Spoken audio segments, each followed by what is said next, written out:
Welcome into the Train with the Best podcast, the podcast that brings high performance to the people. I'm Craig Hoffman, a media personality and performance coach. And I'm Chris Gores, international presenter and master trainer.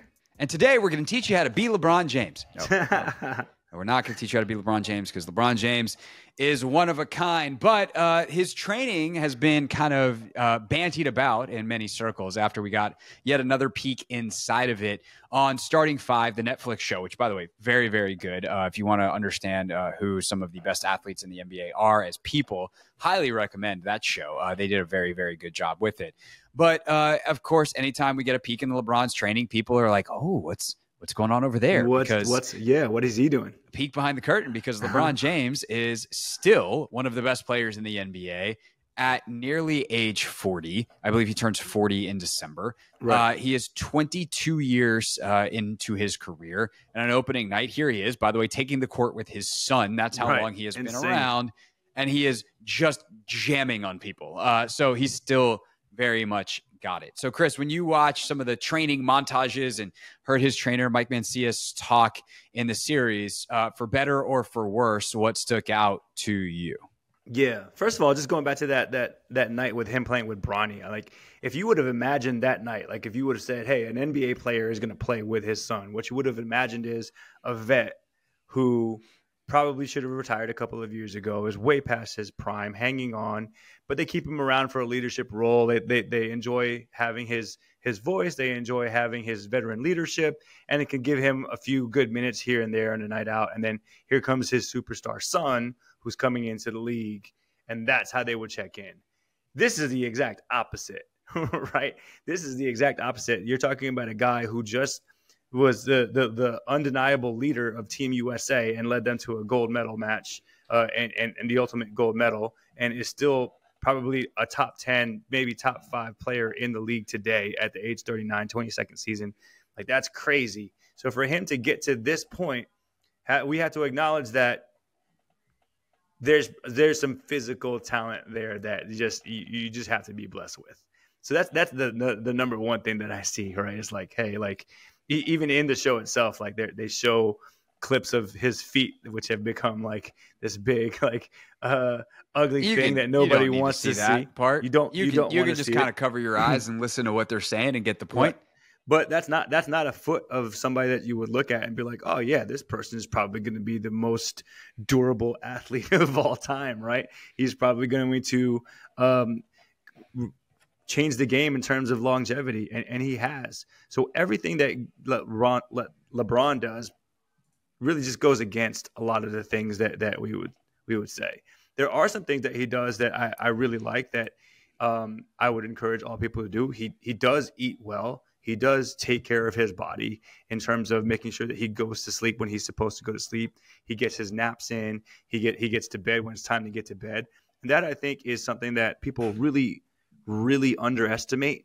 They look at all of the other things that they're doing. They're like, oh, well, he's getting dry needling and massages and cupping and this and ice baths and this. Like, yeah, those are not what's really driving this. What's really driving this is the fact that LeBron eats clean and he goes to sleep. He is relentless about sleep, something that he and his wife and his family talk about in the series. Right.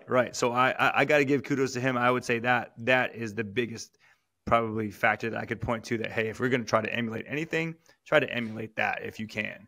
And then in terms of the training stuff, there's a lot that LeBron is doing because he's already LeBron. And so, like, what happens with me, especially when you're working with a lot of kids, is they'll see somebody like LeBron doing that, and they'll say, this is what these guys are doing at the highest level. This is what I need to do. And it's like, no, you're not there yet. If you get to the point where you're LeBron and you are this massively powerful athlete that creates an insane amount of force, then yes, we can do all of these different types of manual perturbation type of stuff that's going to help activate things and make sure everything is firing correctly. But until we get to that point, there's no use making sure something fires correctly if it's not firing at all. All right. So, like, we have to build that engine as big as possible, and then we can worry about calibrating stuff later on.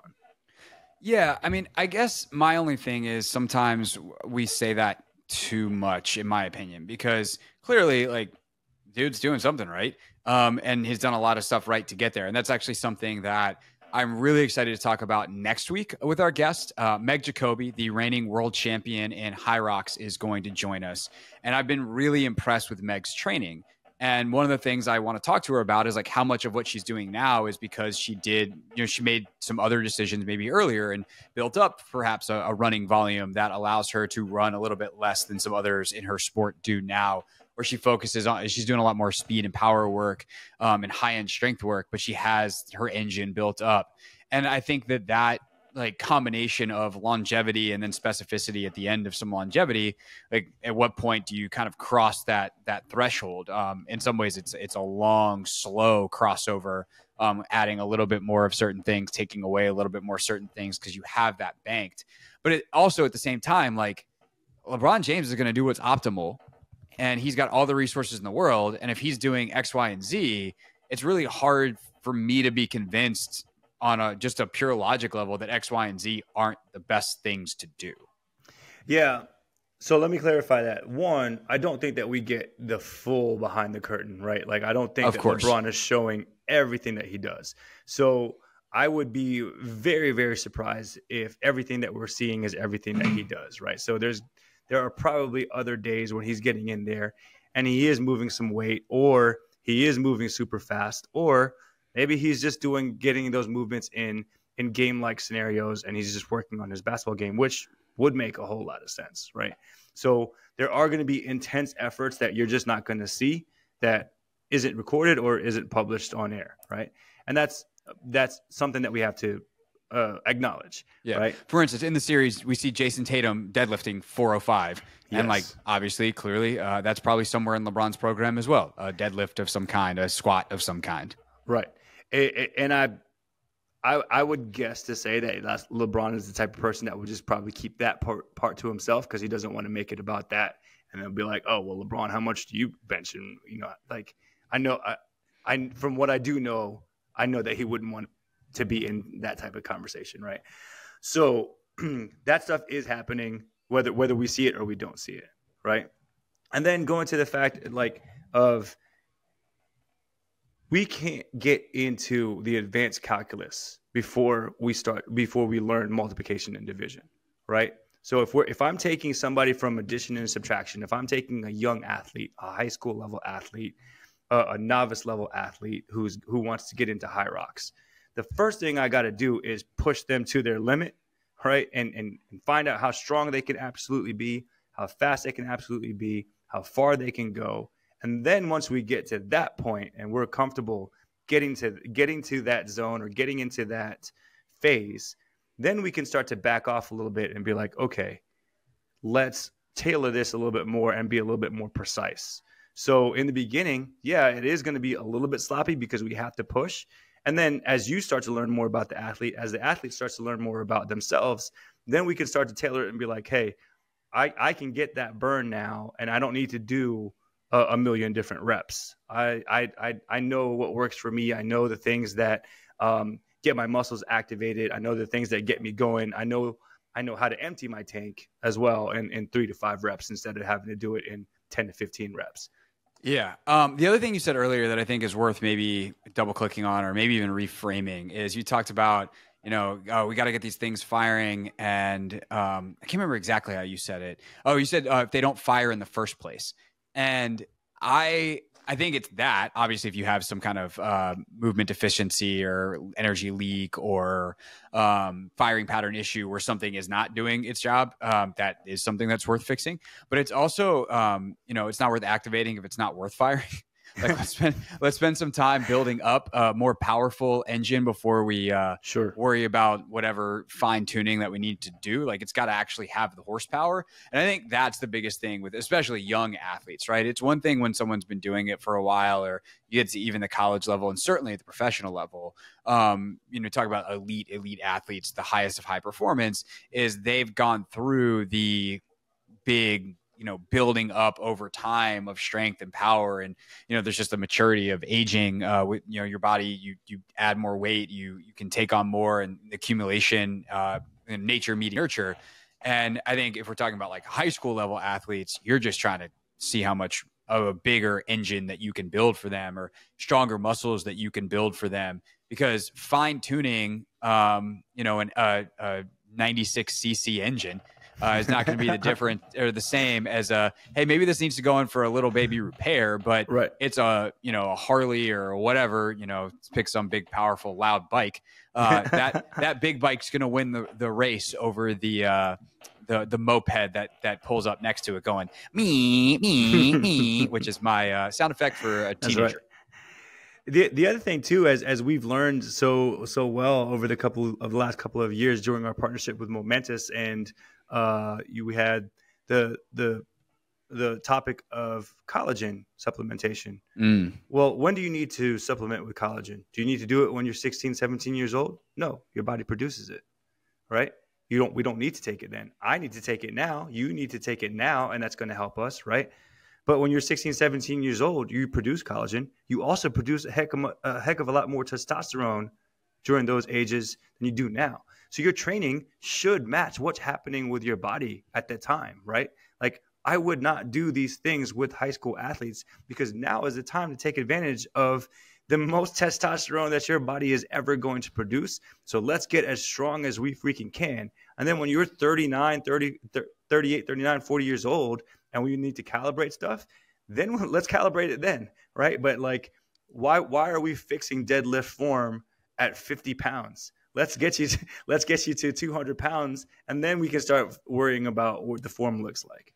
Yeah, I mean, on some level, of course, you're always going to do both, but like, there's only so much time in a day, right? Like, that was not an endorsement. Just to be clear, that was not an endorsement of just having terrible deadlift form. Don't do terrible deadlift form at 150. That's obviously not your pass. Yeah. And remember, before you deadlift 50 pounds, younger athletes, the super youth athletes, your 8, 9, 10, 11, 12-year-olds, just fix their form, because they don't know where their bodies are in space. They're just Gumbies out there floating, Let's the best thing you can do for them. And then you start lifting actual weights and you're doing 50 pounds, and maybe they'll have good deadlift form. But yeah, no, 100%. And I think it also comes down to there's only so much time in a day, or so much time in a training session. And so if you're 40 years old and you're LeBron James, like, your warm up, or if you're, God forbid, you're 40 years old, or I don't know, 34 years old, and you need to spend a little bit more time warming up and cooling down, and that way you can actually function the rest of your day and you don't pull anything.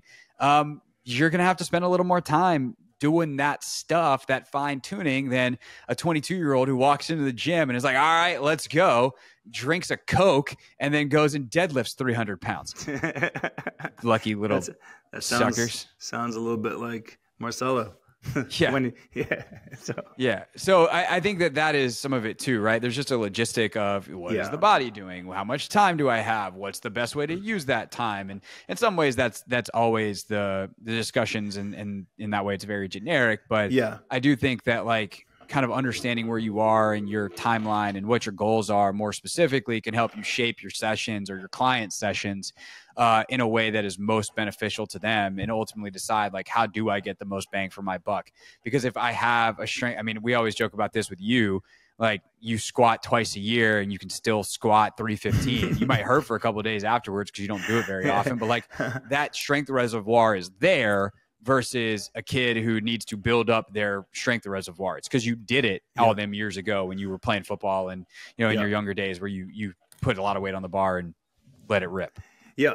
And then the other thing I do want to say is, because, obviously high performance and fitness really does get geared towards, like, there's so much of the marketing dollars in fitness is geared towards the 30 plus, 40 plus year old woman that wears Lululemon and is a serious athlete. Which, and they want on a purely marketing sense, makes a lot of sense, because women have more spending power in the marketplace. And that's exactly, who you're, and at that point you've made enough money in your life, you have a little expendable income. So that makes a lot of sense. And so this is what I want to say to them is, like, yes, do professional athletes do Pilates and yoga and all that other stuff? And should we be doing all these? Yes. But for the majority of women who are in this country that are looking to get in shape and get fit and do something that's going to build healthy habits that are going to last them into the later years of their life, the best thing you can do is exactly what that high school kid is doing, which is get as strong as you can, right? Because right now is the season for us as I'm 42-year-old now. Jeez, I'm still struggling with that number. Craig. Yeah, you're the good news and the bad news is you're still 8 years older than me. The bad news is I keep getting older, and that means so do you. So, yes. So as we're getting into our 40s and 50s, this is the time to still build as much muscle as you can. And I feel like in those marketing dollars that is spent in a lot of what is seen out there for the 40-year-old, 50-year-old, 30, even late 30-year-old woman, it is a lot of the stuff that is completely opposite of that, which is, I feel like we need to get a little bit of that out there. Yeah, for sure. And we talked about it a couple weeks ago with Sam from Proteus of like, they've done research on rotational strength being a biomarker. And there's a lot of other research that talks about strength in general, but also the benefits for bone density of doing lifts that, especially those that load through joints. Like there's just so much stuff out there that is very clear. Like being stronger is better. It will help you not only live longer, but function at a higher level for longer.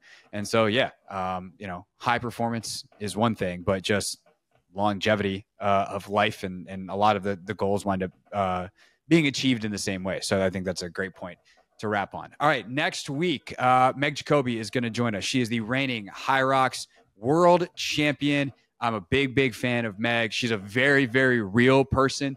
She does not hold back in terms of when she talks about things. So I expect a really cool interview and to just chat with someone who's going to give us the answers to the questions that we ask. And I want to talk to her about training.